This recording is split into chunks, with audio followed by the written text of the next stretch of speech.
I knew I needed resources if I was going to track down Roscoe Bob Bryant, and hunting Plummer looked like a good way to get rich quick. As the local vigilantes exposed him as the leader of the bandits, and put a generous price on his head. Plummer rallied his gang to plunder one last gold mine before making their escape, and that's where I thought I'd find him.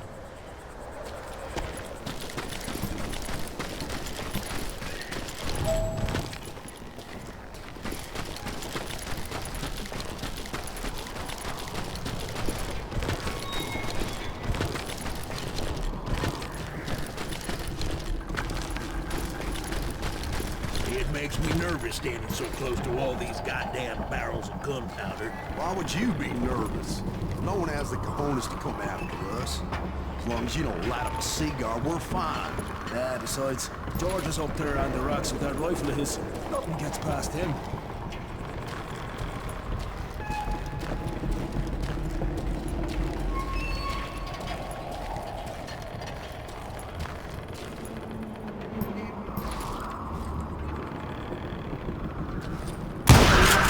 As my late father pointed out to me more than once, God made men, and Samuel Colt made them equal.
I knew that dynamite wasn't mine, so I decided the polite thing would be to return it.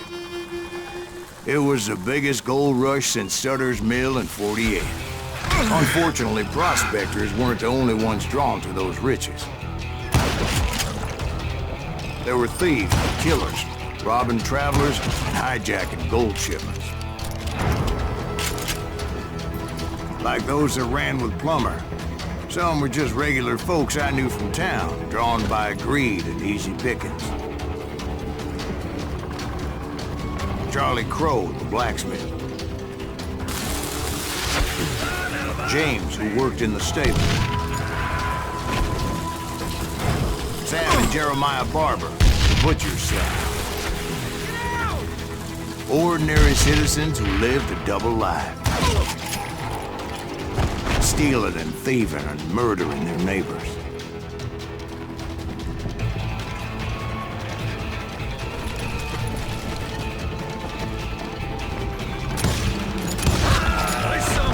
Of course, the rest were veterans of the Civil War. Stone-cold killers trained on the bloody fields of Shiloh and Antietam. Plummer had a lot of men on his payroll. A hell of a lot. That son of a bitch pretended to protect the public with one hand while stealing them blind with the other. He set up a defensive perimeter which I had no idea how to breach.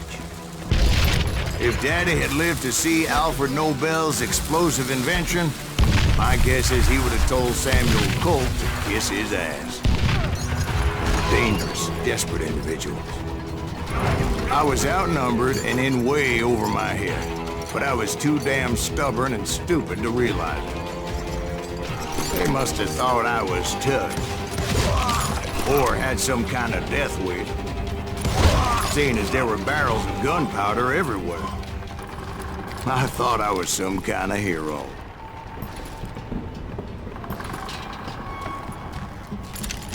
I finally made it past and headed on to meet my destiny.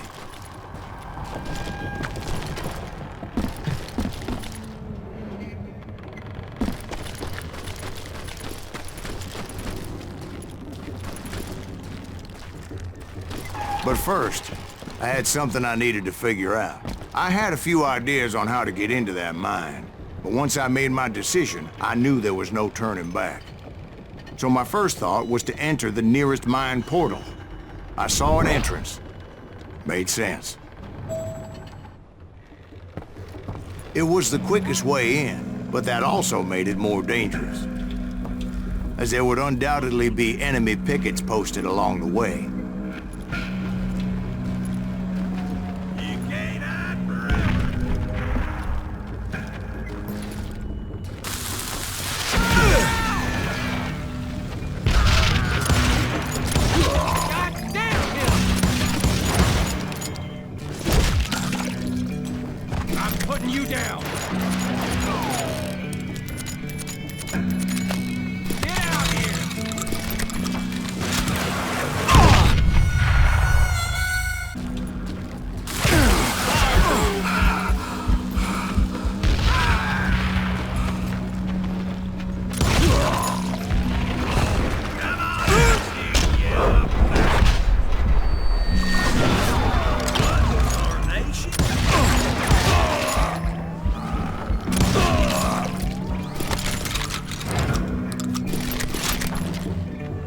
Besides, once you enter a mine like that, it's easy to get all turned around.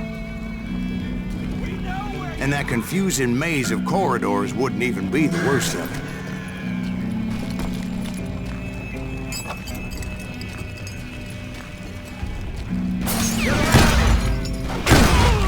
Some of those shafts could be as deep as hell.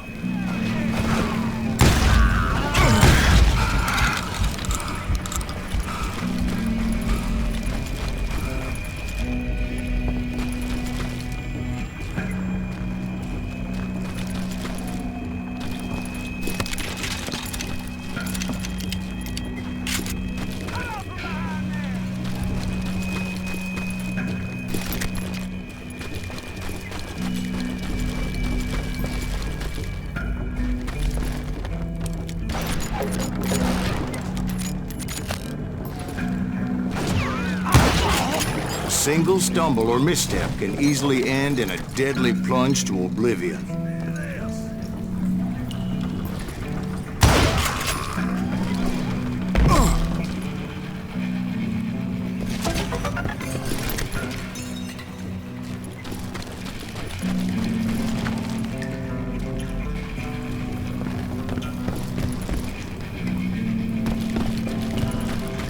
Quick reflexes often make up for a lack of common sense. Luckily, I was never one to be easily bushwhacked. I would just need to be careful not to blow myself to kingdom come.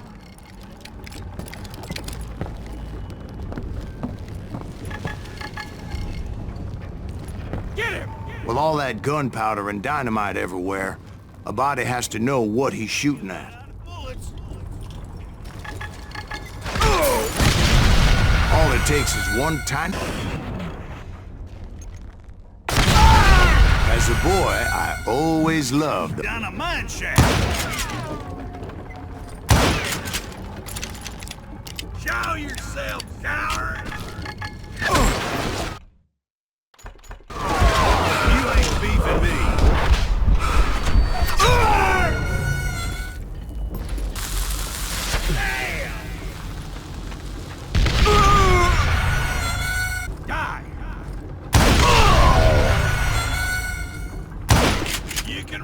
But you can't hide! Time to blow your shit up!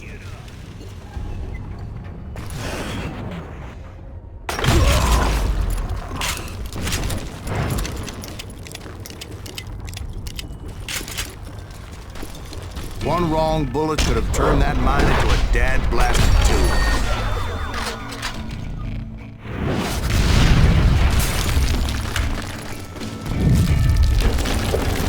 I freely admit that my plan of attack was not just moronic, but clearly insane.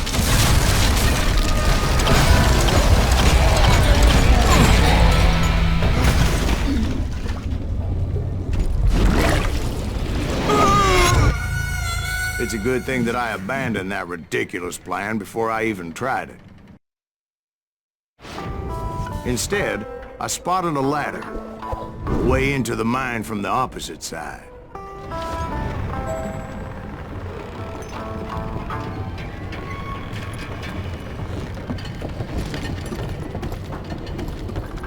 It was a long way around, but that approach seemed more sensible at the time.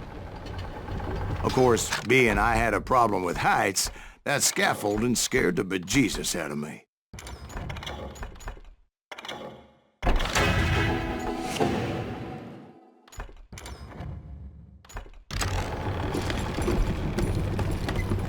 Climbing down that ladder required some caution, because even though I had a younger man's reflexes, no man can dodge a damn bullet while climbing down a rickety ladder. I needed to make a leap of faith, which ain't easy when you're suspended between heaven and hell. I was determined not to give up, however. As Sheriff Plummer seemed quite the despicable character. When the vigilantes discovered what the sheriff was up to, people were outraged. That 10,000 they put on his head would go a long way to helping me find old Bob. And I had made it my mission to settle that score from hell or high water. Like this.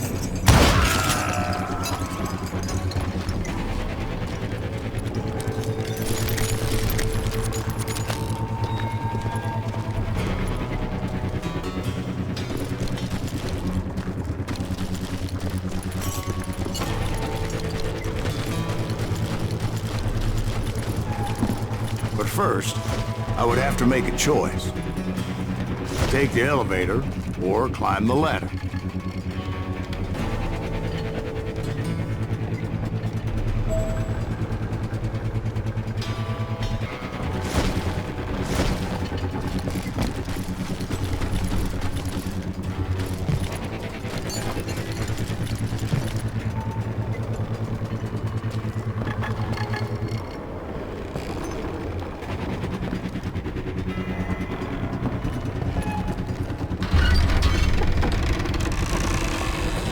I picked the more convenient and more dangerous route. You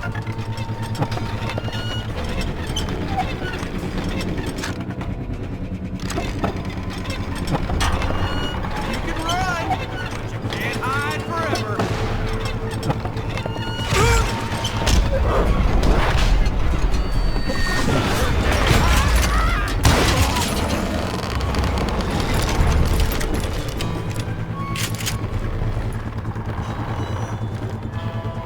Plummer was a mad dog killer, and the people of Nevada City deserved better.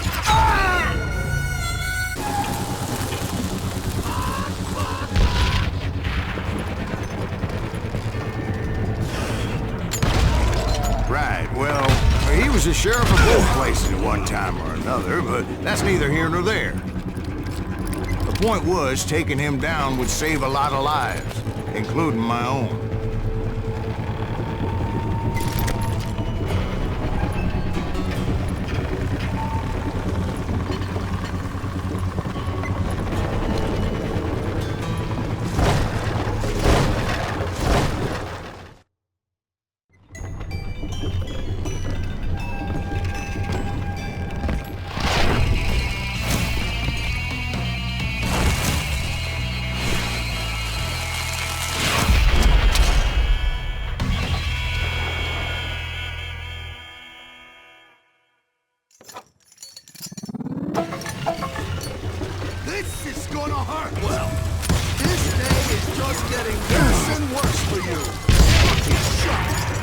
Henry Plummer was clearly unhinged, and I could see right away that this was gonna take some doing. Get out here! I'm going all medieval on your ass!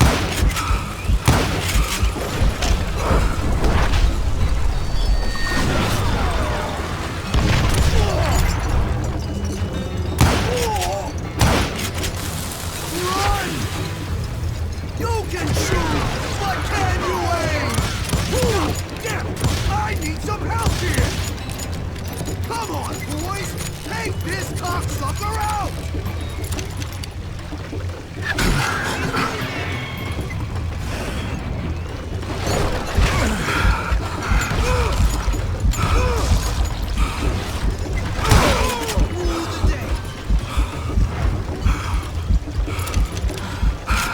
I'm gonna shoot you dead!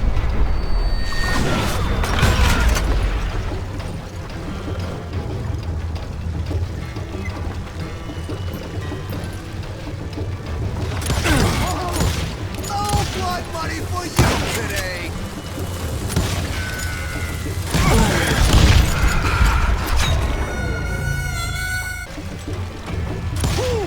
Gonna blow you into next week, boy!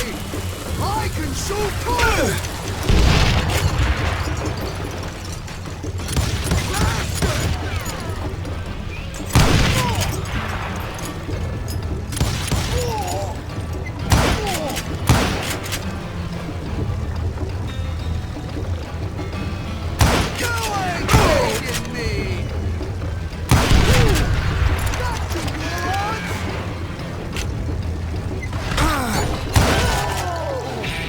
So that's how Henry Plummer died. Him and his crew were worth their weight in gold. And now, I was officially a bounty hunter.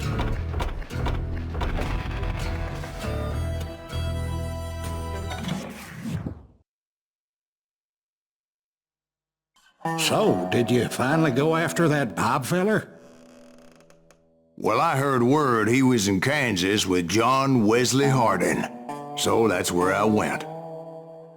Where in Kansas? Abilene. Why do you ask, Ben? No reason. Was Hardin as fast as Ringo?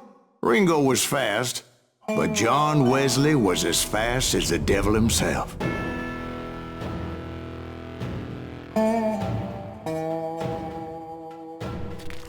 Hell, he killed his first man at 15.